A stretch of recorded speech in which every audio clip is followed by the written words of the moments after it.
Hello everybody and welcome back to another episode on Young Race Predictor, where today, after a long break and an unfortunate long break, we are going to be doing the wonders and the moments of the British Grand Prix which are taking place this weekend. Before we dive in, do me a favor, hit the subscribe button, hit the like button, share it to all your friends and all the Formula 1 fans. With that being said, let's jump right into the top 3 moments in my opinion, and moment number 1 being the rookies' devastating day. Yeah, it was not a good race for the rookies at all. Ollie Behrman finishing 11th while the rest of them had to retire. Liam Lawson, the first to face a little bit of a problem. He hit Esteban Ocon when Yuki Tsunoda came down his inside, and that was a little bit of a sandwich for Ocon while Lawson had to retire the race.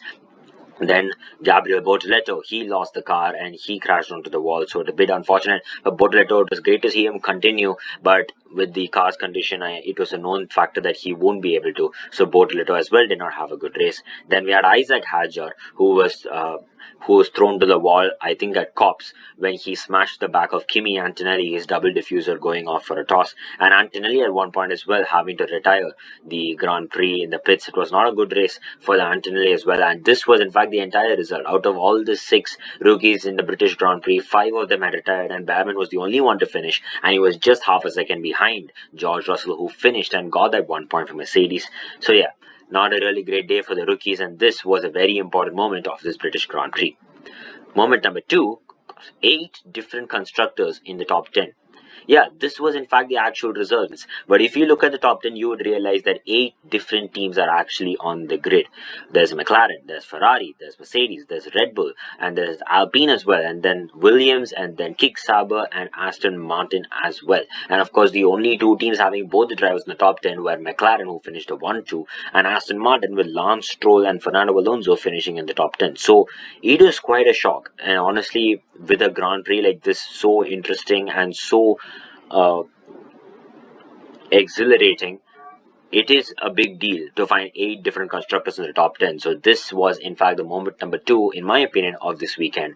Moment number 3, a bit of time that should be dedicated for more of a little segment as well altogether. 50% driver of the day votes and 100% the best driver of the weekend, Nicoo Huuulkenberg, the Hulk. What a race that was. 239 starts, and finally everybody would stand out to salute the man who came around for the 239th race to achieve a podium for what we know was the worst car on the grid. Nicoo Huuulkenberg finishing 3rd place from 19th on the grid, and look at what a race it was. He had to defend Hamilton, who finished behind 7 seconds and finished in 4th place. It was, I would say that some of the Hamilton fans would be a little disappointed because Hamilton's streak came to an end, but if it is broken by a man like Nicoo Huuulkenberg, who has waited for over 15 years, and the fans had hope for him, the fans had faith in him, the goodwill of the people around, and even the teams had hope that at one point he was going to achieve this. There is a reason as to why he is the most experienced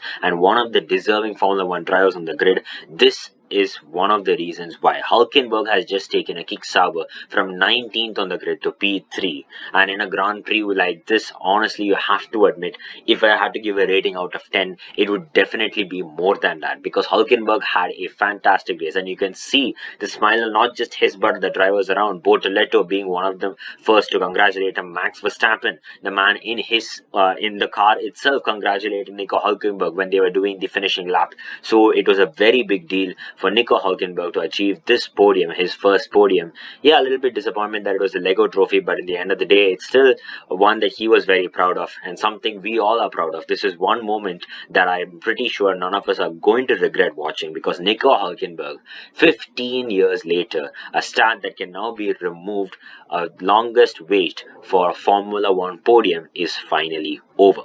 So now we move on to the wonders of this Grand Prix, and of course, wonder number 1 without a doubt is Nicoo Huuulkenberg. Yeah, I can't tell anything more. The man in a Kick Sauber has driven from 19th to P3 and has delivered a performance that is one of the best in his lifetime. And yeah, a first podium in 239 starts. This is definitely something that we all should appreciate, and all of us should salute to Nicoo Huuulkenberg, who has achieved his first podium in Formula 1 here in a grand track like Silverstone. So he is indeed wonder number 1 of this weekend. Wonder number 2, in my opinion, he deserves to be a wonder, without a doubt. Lance Stroll, he drove a fantastic race initially. It was Huuulkenberg and Stroll who were one of the ones from the back who started to perform very well in the front, and they were trying to start to fight for positions. Stroll was also doing a very good job. Towards the last 10 laps alone, it was a little bit disappointing because the pace was, I wouldn't say pace, but Hamilton and Verstappen were able to make up those places and fight them easily compared to Stroll. So they managed to easily overtake Lance Stroll. But the first 40 laps were brilliant, and the man started from 17th on the grid. At one point, he was running in the podium places until Huuulkenberg overtook him. So Stroll as well, he drove a very good race. So that's why I would consider him as wonder number 2 of this weekend. Wonder number 3, one whom we should definitely appreciate as well, the one who started off well and managed to defend Hamilton and Verstappen right behind him until he lost those positions.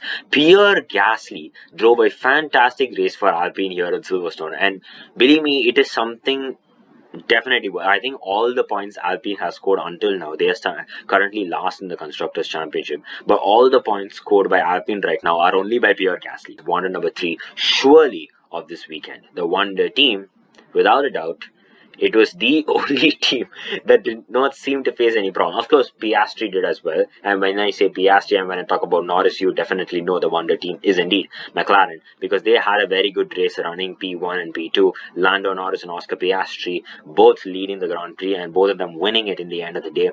Yeah, a little bit of a disappointment in my opinion for Oscar Piastri. I know a penalty seemed like it was a good, the right thing, but at the same time, it should not have been as harsh, like a 10-second penalty. I mean, he just braked and Verstappen just went through. Yeah, that is indeed a mistake, I agree. And then Verstappen spun around and a lot of mishaps took place in the restart. So, yeah, if Piastri should be given a penalty, sure, I am fine. It is reasonable opinion.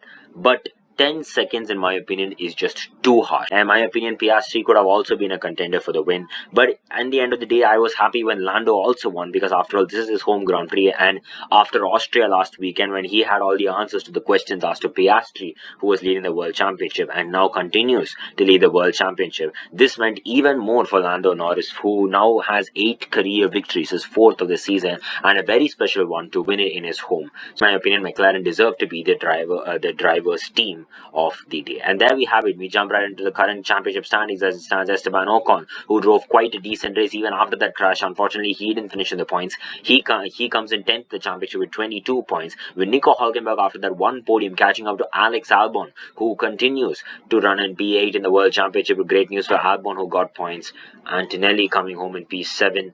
Hamilton with 103 points enters the 100 mark in the championship standings. Leclerc with 119. George Russell with 147. Max Verstappen continuing to stay in that 3rd place. I mean, he is still in a deficit behind with 165 points. Norris in 2nd, 8 points behind his teammate Oscar Piastri, who continues to lead the World Championship. Hope you enjoyed this video. Make sure to hit the subscribe button, hit the like button, share this with all your friends and all the Formula fans. See you next time for the next video when we talk about the following Grand Prix predictions. But until then, tuning in next time. Goodbye.